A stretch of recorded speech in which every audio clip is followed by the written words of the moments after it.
listen, what if I told you if you're hiring someone just because they can fulfill a role, you are hiring wrong in your small business, especially as a small business owner. When you make hiring decisions, it should not only be on whether or not a person can do the job, but they need to be able to support your energy. So in this video, I'm going to tell you exactly what I mean by hiring to support your energy and explain my strength-based hiring process.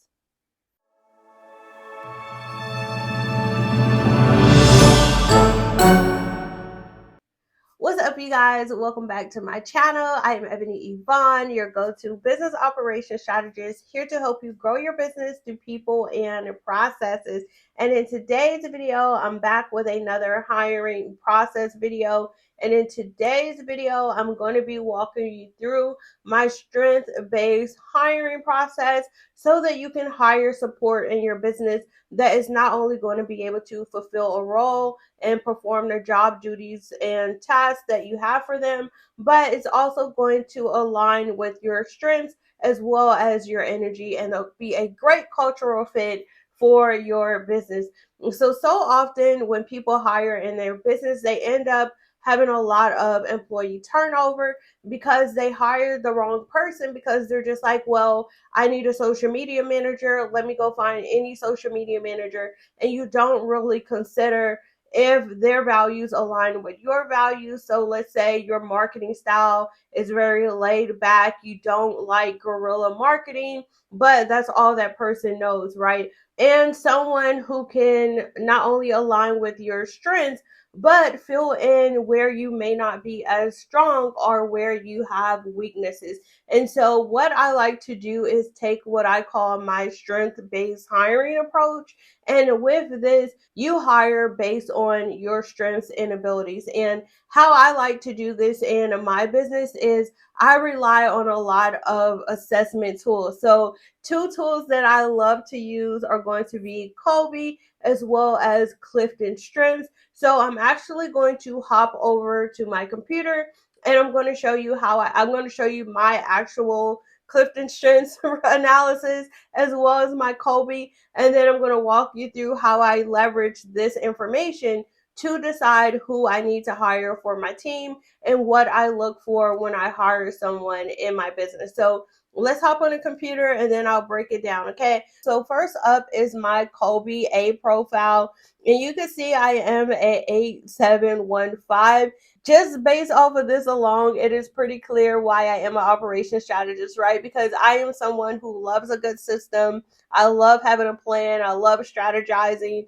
But when you look at this, you can see my quick start is a 1. So this lets you know that I am not someone who's going to be good at executing fast or implementing things in a timely fashion, right? Because I know that I am someone who likes to strategize. I like to have a plan in place. I like to think about the risks and weigh all the pros and cons before I take action. I like to surround myself with team members who are quick starters, who are people who can be like, okay, Ebony, that's enough planning. It's time for us to just make a decision and move forward on this. Like, we can't sit here and just plan and strategize forever, right? I know this about myself. I know that because I like to plan and strategize so much, I can often miss out on even business opportunities because I spend so much time just trying to make sure that I have the most least risk averse strategy and plan to move forward with, right? So for that reason, when I hire team members, I make sure that they are implementers. I make sure that they're executors and they are fast, quick starters who can help push me forward so that we don't stay stuck in ideation and planning for too long. Now, in addition to this, I also leverage, let me know if you guys want me to do like a analysis of Kolbe or like Clifton Strengths Finders, because we could deep dive into this forever, right? But let's hop over to my Clifton Strengths. So this is the full 34 profile results, and you can see my top 10. Let me make this a little bit bigger and we can dive in. So when we looked at my Clifton Strengths, you can see that number 1 is futuristic.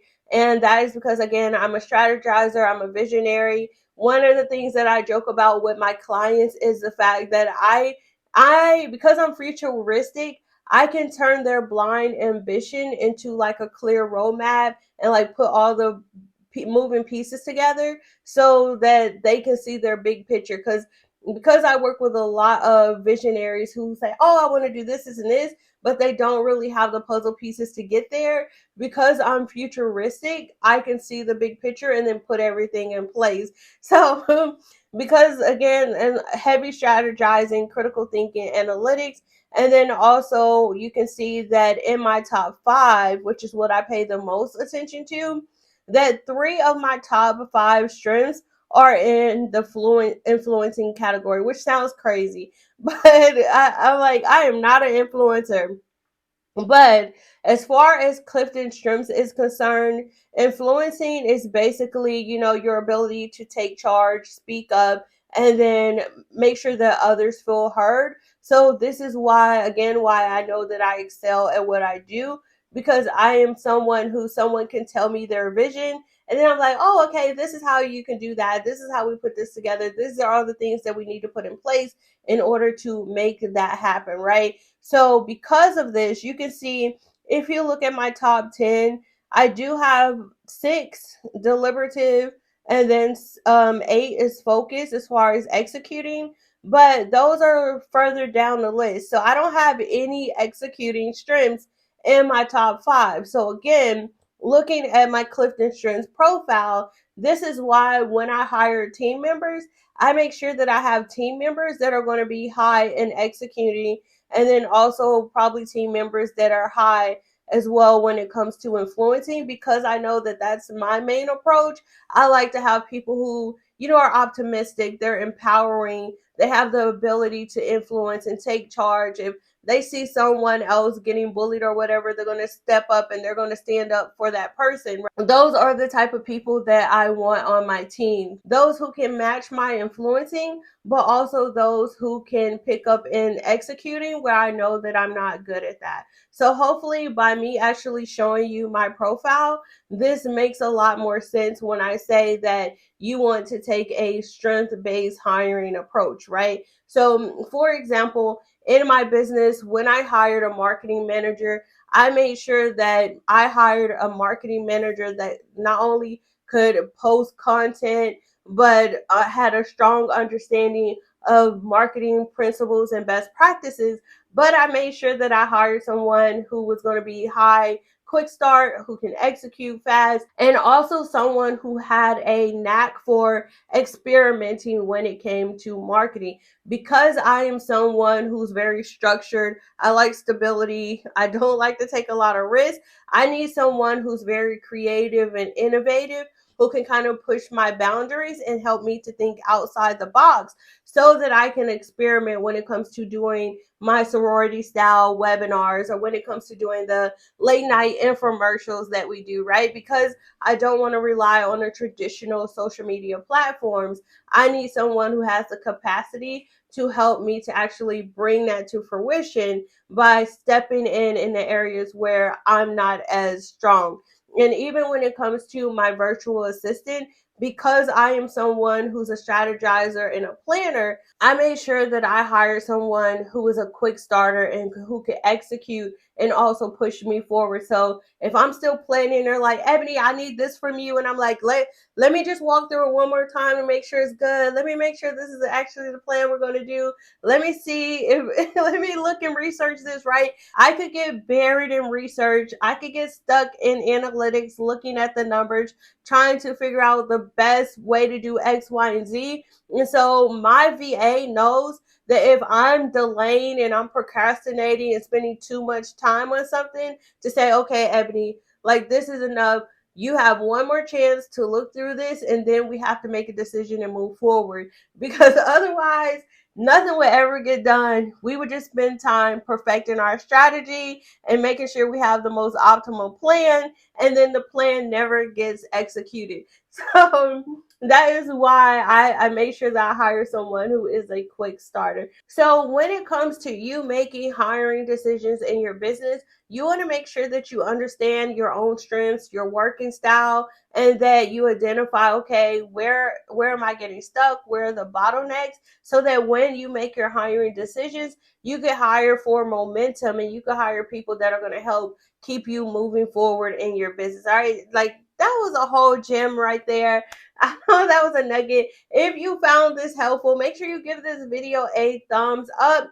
If you are in your hiring phase, you're trying to grow your team, then make sure you check out Hire Correct. This is my recruitment and hiring bundle. I will leave a link for you down in the description below this video. This toolkit gives you everything you need to make strategic hiring decisions as a small business owner. I give you done for you job description templates you can use. I tell you how to create your own job descriptions from scratch. I'll also give you tips for how you can review your applications to make sure you're qualifying the right people, how to prep for interviews, as well as how to support your new hires during their first 30 to 90 days. So that link will be in the description below this video. Other than that, good luck on your hiring process. I just want to say thank you so much for stopping by my internet home. Make sure you like, comment, and subscribe, and turn on notifications so anytime I post another video just like this, you, my friend, will be the first one to hear about it. Bye, y'all.